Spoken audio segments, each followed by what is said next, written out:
नमस्कार, मी अक्षरा पाटील. पुस्तक वाचन या यूट्यूब चॅनलमध्ये आपणा सर्वांचं खूप मनापासून स्वागत. मित्रांनो, साने गुरुजी लिखित श्यामची आई या पुस्तकाचं आपण वाचन करीत आहोत.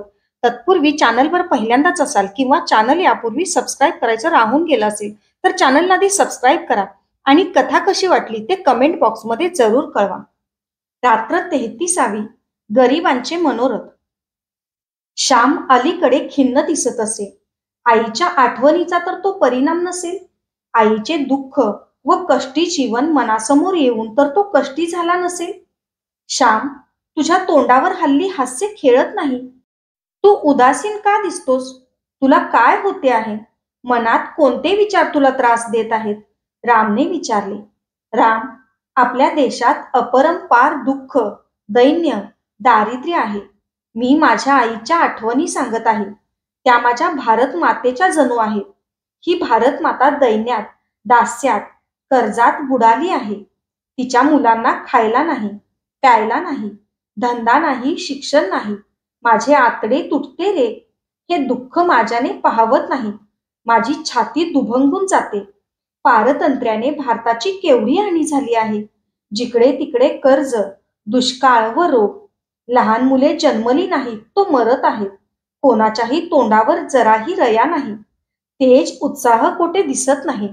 जीवनाचे झरे जणू आटून गेले आहेत. पारतंत्र्य सर्व भक्षक आहे, सर्व संहारक आहे. हिंदुस्थानात आज मरण आहे, जीवन नाही. शोक आहे, आनंद नाही. कृतज्ञता आहे, कृतज्ञता नाही. लोभ आहे, प्रेम नाही. पशुत्व आहे, माणुसकी नाही. अंधार आहे, उजेड नाही. अधर्म आहे, धर्म नाही. भीती आहे, निर्भयता नाही. बंधने आहेत, मोकळेपणा नाही. रूढी आहेत, पण विचार नाही. हे विराट दुःख, सर्वव्यापी दुःख माझ्या लहानशा हृदयाची होळी करते. माझ्या आईसारख्या लाखो आया या भारतात आहेत. त्यांची सोन्यासारखी जीवने मातीमोल होत आहेत. मी उदास होऊ नये तर काय करू? श्याम बोले ना. श्याम, दुःख पाहून दुःख दूर करण्यास उठावे. अंधार पाहून उजेड आणण्यास धडपडावे. बंध पाहून बंध तोडण्यास सरसवावे. निराश का व्हावे? वीराला जितकी संकटे अधिक तितका चेव अधिक, स्फूर्ती अधिक. राम म्हणाला. परंतु मी वीर नाही, तुम्ही वीर आहात. मला तुमचा हेवा वाटतो. तुमच्यासारखे निराश न होता सारखे धडपडावे असे मलाही वाटते. परंतु माझ्या आशेचा तंतू तुटतो. माझी ऐट उसनी असते, ती जिवंत आशा नसते. श्याम म्हणाला. निराश होणे म्हणजे देवाला विसरणे. निराश होणे म्हणजे नास्तिकपणा. शेवटी सारे चांगले होईल, अंधारातून उजेड येईल असे मानणे म्हणजे आस्तिक्य भाव. राम म्हणाला. परंतु निशा संपून आलेल्या उशेची पुन्हा निशा होणार आहे ना? जग आहे तेच आहे. या जगात काय सुधारणा होत आहे ते मला समजत नाही. जाऊ दे, फार खोलात जाऊ नये. आपल्याला करता येईल ते करावे. दगड उचलावा, काटा फेकावा, फुलझाड लावावे, रस्ता झाडावा. कोणाजवळ गोड बोलावे, गोड हसावे. आजाऱ्याजवळ बसावे, रडणाऱ्याचे अश्रू पुसावे. 2 दिवस जगात राहणे. माझ्यासारखे याहून जास्त काय करणार? या फाटलेल्या आकाशाला माझ्यासारखे दुबळे कोटवर ठिगळे जोडणार. अरे, आपण संघटना करू, नवविचार फैलावू, दैन्य हरू, भाग्य आणू. माझ्या तर रोमरोमी आशा नाचत आहेत. राम म्हणाला. प्रार्थनेची घंटा झाली. बोलणे तेवढेच थांबले. प्रार्थना मंदिरात सारी मंडळी जमली. अत्यंत शांतता होती तेथे. आज रामच एक चांगलेसे पद म्हणणार होता. गीतेतील प्रार्थना व भजन झाल्यावर रामच पद म्हणू लागला. रामने आशेचे दिव्य गाणे म्हटले. एक अंधुक हास्य श्यामच्या ओठांवर खेळू लागले. एका विवक्षित वेळी श्याम नेसते गाणे रचले होते. परंतु हा दिव्य अदम्य आशावाद आज कोठे त्याच्याजवळ होता? श्याम म्हणजे आशा निराशांच्या द्वंद्व युद्धाचे स्थान होता. आज हसेल, उद्या रडेल. आज उड्या मारेल तर उद्या पडून राहील. श्याम म्हणजे एक कोडे होते. प्रार्थना होऊन गेली. श्यामची गोष्टीची वेळ झाली. श्याम बोलू लागला. गड्यांनो, दापोलीहून निराश होऊन मी घरी गेलो होतो. आईजवळ काहीतरी बोलण्यासाठी मी गेलो होतो. आई, या शाळेत शिकणे आता अशक्य झाले आहे. वडील फी देत नाहीत व शाळेत नादारी मिळत नाही. मी करू तरी काय? वडील म्हणाले. शाळेत नादारीसाठी उभा राहा. मी वर्गात नादारीसाठी उभा राहिलो तर मास्तर म्हणतात, "अरे श्याम, गरीब का आहेस तू? बस खाली." आई, आपण एकदा श्रीमंत होतो ते लोकांना माहीत आहे, परंतु आज घरी खायला नाही हे त्यांना माहीत नाही. सांगितले तर पटत नाही. वर्गातील मुले मला हसतात. मी खाली बसतो. श्याम, तू आता शाळा सोडून दिली पाहिजे. आई शांतपणे म्हणाली. आई, आत्ताशी तर इयत्ता 5वी पास झालो. एवढ्यात शाळा सोडून काय करू? आज माझा काय उपयोग आहे? मला आज काय कमवता येणार आहे? असे मी आईला विचारले. तुला कोठेतरी रेल्वेत लावून देऊ, असे ते म्हणत होते. ते तरी काय करतील? तुला फी वगैरे द्यावी लागते. घरी कुरकुर करतात. शाळा सोडणे हेच बरे. धर कोठे नोकरी मिळाली तर. आई म्हणाली. आई, एव्हानापासून का नोकरी करावयास लागू? या वयापासून का नोकरीचा भोंगा पाठीमागे लावून घेऊ? आई, माझ्या केवढाल्या उड्या, केवढाले मनोरथ, किती स्वप्ने. मी खूप शिकेन, कवी होईन, ग्रंथकार होईन, तुला सुखवीन. आई, साऱ्या आशांवर पाणी ओतावयाचे, सारे मनोरथ मातीत लोटावयाचे. मी जणू कवी होऊनच बोलत होतो.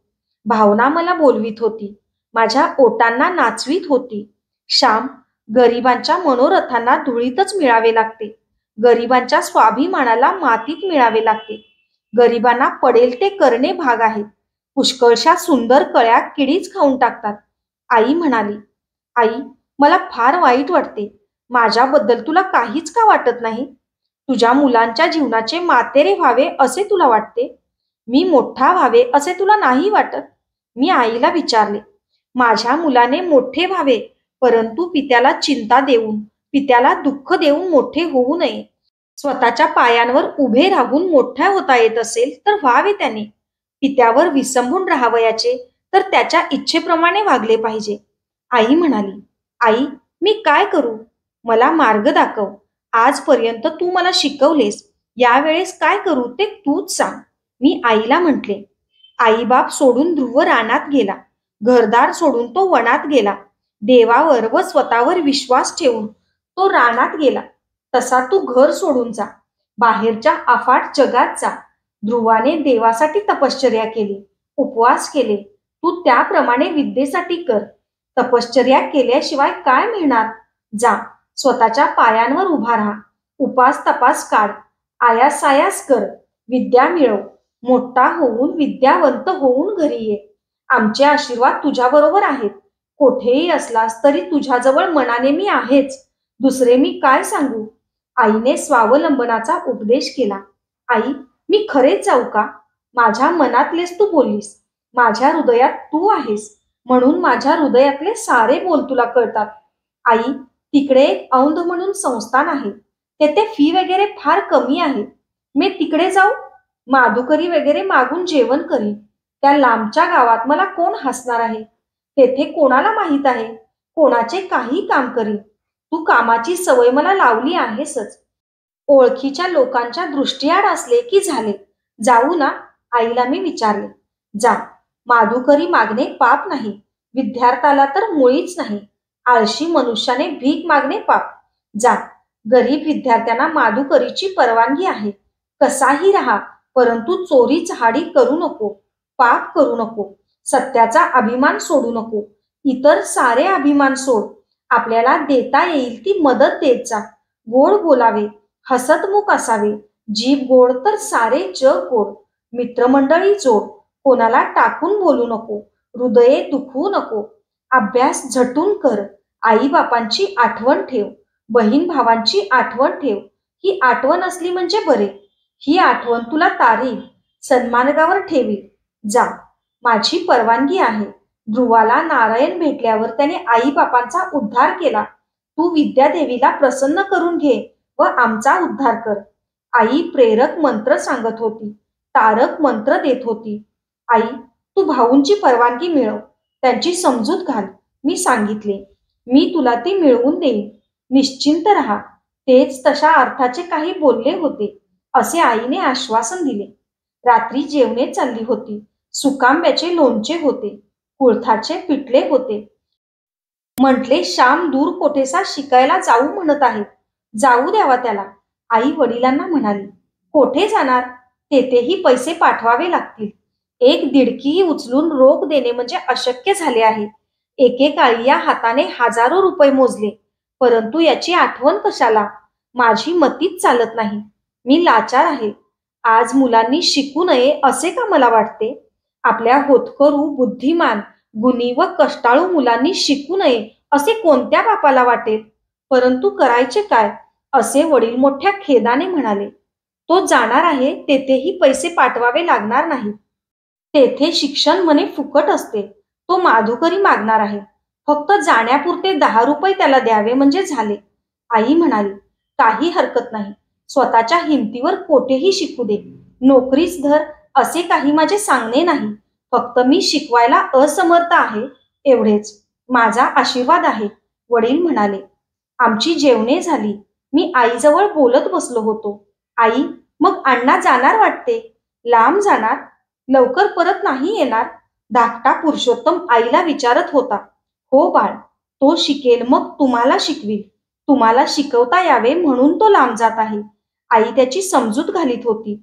शेवटी औंध संस्थानास जावयाचे ठरले. वडिलांनी शुभ दिवस पाहिला. जसा जसा तो दिवस जवळ येत होता, तसतशी माझ्या हृदयाची कालवा कालव होत होती. आता मी थोडाच आईला भेटायला वरचेवर येणार होतो. इतके दिवस तिच्याजवळ होतो. पाखरू कंटाळले की भुरकन आईजवळ उडून येत होते. परंतु आता ते दूर जाणार होते. आईला मदत करायला, तिची कृपादृष्टी लाभायला मी शनिवारी रविवारी सुद्धा घरी जावयाचा. पण ते आता भाग्य नाहीसे होणार होते. आता मोठमोठ्या सुट्टीतही मला घरी जाता आले नसते. पैशांशिवाय येणे जाणे थोडेच होणार. प्रत्येक ठिकाणी पैसे मोजावे लागणार. मला 10 रुपयेच देण्यासाठी वडिलांनी किती ठिकाणी तोंड वेगाडावे लागले. परंतु मी शिकण्यासाठी जात होतो. पुढे आई बापास सुख देता यावे म्हणून जात होतो. आईच्या सेवेला अधिक लायक होण्यासाठी जात होतो. हाच एक विचार मला धीर देत होता. डोळ्यातील पाण्याला थांबवित होतो. परंतु मी दूर केल्यावर आईला कोण? तिचे पाय सुट्टीत कोण चेपील? श्याम, तुझे हात कसे थंडगार आहेत. ठेव रे माझ्या कपाळावर. कपाळाची जशी लाही होत आहे असे आई कोणाला सांगेल? तिचे लुगडे कोण धुवील? जेवताना तिच्याबरोबर गप्पा मारून तिने 2 घास जास्त खावे म्हणून कोण खटपट करील? दळताना कोण हात लावील? खोपटीतील लाकडे तिला कोण आणून देईल? आई, मी थारोळे भरून ठेवतो म्हणून कोण म्हणेल? अंगण सारवायला शेण कोण आणून देईल? विहिरीवरून घागर कळशी कोण भरून आणील? मी घरी गेलो की आईला सारी मदत करावयाचा. परंतु आता केव्हा परत येईन याचा नेमच नव्हता. परंतु मी कोण? मी कोण आईला सुख देऊ पाहणारा? मला कशाला त्याचा अभिमान? देव आहे. ती त्रिभुवनाची आई. तिला साऱ्यांची चिंता आहे. देवाला साऱ्यांची दया, साऱ्यांची काळजी. माझ्या आईचा व उभ्या विश्वाचा परम थोर आधार तोच. माझी बांधावान चालली होती. रात्रीच्या वेळी बैलगाडी निघावयाची होती. आज रात्री जाणार. हो, जाणार. आईला सोडून जाणार. आईने 2 स्वच्छ गोधड्या काढल्या. एक घोंगडी काढली. मी आईला म्हटले, घोंगडी कशाला मला? एक तरट खाली घालीन. त्याच्यावर एक गोधडी व एक दुसरी गोधडी पांघरायला. तुला थंडी भरून आली म्हणजे पांघरायलाही घोंगडी असू दे. मला नको. अरे, तू परक्या मुलखात चाललास. तेथे ना ओळख ना पाळख. आजारी पडलास, काही झाले तर असू दे आपली. बाळ, आमचे येथे कसेही होईल. माझे ऐक. असे म्हणून ती घोंगडी ही माझ्या वळकटीत तिने बांधली. मला थोडा चिवडा करून दिला. थंडीच्या दिवसात ओठ फुटू नयेत म्हणून कोकंब तेलाचा तुकडा दिला. आगबोट लागू नये म्हणून 4 आवळ्याच्या वड्या दिल्या. 4 बिब्बेही बरोबर असू देत असे म्हणाली व लोट्याच्या कोनाड्यातून तिने काढून आणले. माझी ममताळू कष्टाळू आई. बारीक सारीक गोष्टीतही तिचे लक्ष होते. रात्री 9 वाजताच गाडी येणार होती. कसे तरी जेवण उरकले. पोट आधीच भरून आले होते. आईने भातावर दही वाढले. थोडा वेळ गेला. गाडी आली. वडिलांनी सामान गाडीत नेऊन ठेवले. मी धाकट्या भावाला म्हटले, आता तू हट्ट करीत जाऊ नकोस. आईला तू मदत कर हो. बाळ, आईला आता तू. असे म्हणून मी त्याच्या पाठीवरून हात फिरवला. मी देवांना नमस्कार केला. आईने सुपारी दिली, ती देवांना ठेवली. नंतर वडिलांच्या पाया पडलो. त्यांनी पाठीवरून हात फिरवला. ते काही बोलू शकले नाहीत. आणि आईच्या पायांवर डोके ठेवले व तेच पाय अश्रूंनी भिजले. आईनी चुलीतला अंगारा आणून लावला. शेजारच्या जानकी वहिनीकडे गेलो व त्यांच्या पाया पडून म्हटले, माझ्या आईला तुम्ही जपा, आजारीपणात मदत करा. जा हो श्याम, आम्ही आहोत आईला, काळजी नको करू. त्या म्हणाल्या. पुन्हा आईजवळ आलो. सांभाळ, ती म्हणाली. मी मानेने हू म्हटले. निघालो. पुन्हा पुरुषोत्तम जवळ येऊन मला झळमला. पुन्हा त्याला मी पोटाशी धरले. शेवटी दूर केले. मी गाडीत बसलो. वडील पायांनी पाठीमागून येत होते, कारण गणपतीच्या देवळाजवळ मला उतरावयाचे होते. तिठ्याजवळ गाडी थांबली. मी व वडील देवदर्शनास गेलो. गणपतीला मी नमस्कार केला. त्याचे तीर्थ घेऊन डोळ्यांना लावले. त्याच्या चरणीचा शेंदूर कपाळी लावला. माझ्या मायबापांना जप असे देवाला सांगितले. पुन्हा एकदा वडिलांच्या पाया पडलो. जप हो बाळ, सांभाळ, ते म्हणाले. मी गाडीत बसलो. वडील क्षणभर उभे राहून गाडी सुरू झाल्यावर माघारी वळले. गाडी सुरू झाली. बैल पळू लागले. घाटी वाजू लागल्या. माझ्या जीवनाची गाडी सुरू झाली. बाहेरच्या जीवन समुद्रात मी एकटा जाणार होतो. त्या समुद्रात मरणार, बुडणार का बुड्या काढून मोती काढणार? त्या समुद्रात कोण कोण भेटतील? कोण जोडले जातील? कोण जोडले जाऊन पुन्हा तोडले जातील? तारू कोठे रुतेल, कोठे फसेल? सारे अनिश्चित होते. आईने दिलेल्या स्फूर्तीने मी निघालो होतो. तिने दिलेल्या धृतीच्या पंखावर आरोहण करून चाललो होतो. ध्रुवाप्रमाणे जा, आई म्हणाली. कोठे तेजस्वी निश्चयाचा महामेरू, परमपवित्र ध्रुव, आणि कोठे तुझा शेमडा लेमडा, पदोपदी चुकणारा, घसरणारा चंचल वृत्तीचा श्याम. मी रडत होतो. बाहेर अंधार होता. मुके अश्रू मी गाळीत होतो. गावाची नदी गेली. झोळाई सोमेश्वर गेली. पालगडची हद्द केव्हा संपली होती, परंतु माझे लक्ष नव्हते. अनेक स्मृती उसळत होत्या व हृदय ओसंडत होते. आई, तिची कृपादृष्टी असली म्हणजे झाले. मग ती भिणार नाही. तिचा आशीर्वाद हीच माझी अभेद्य कवच कुंडले होती. ती लेवून मी निघालो होतो. मुलाला पोहावया शिकवून आईने अथांग सागरात त्याला सोडून दिले. या सागरात मी अनेकदा बुडून जाण्याच्या बेतात होतो. कधी चिखलात रुतलो, कधी वाळूत पडलो, कधी लाटांनी बुडविले, परंतु पुन्हा पुन्हा मी वर आलो, वाचलो. अजून सारे धोके गेलेच आहेत असे नाही.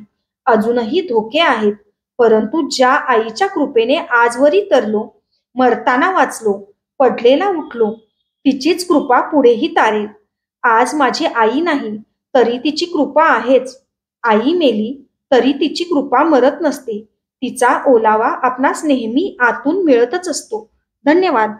अशाच नवनवीन आणि विविध विषयांवरच्या कथा, कविता आणि पुस्तकांसाठी पुस्तक वाचन बाय अक्षरा पाटील हे चॅनल सबस्क्राईब करा आणि कथा कशी वाटली ते कमेंट बॉक्समध्ये जरूर कळवा. थँक्यू.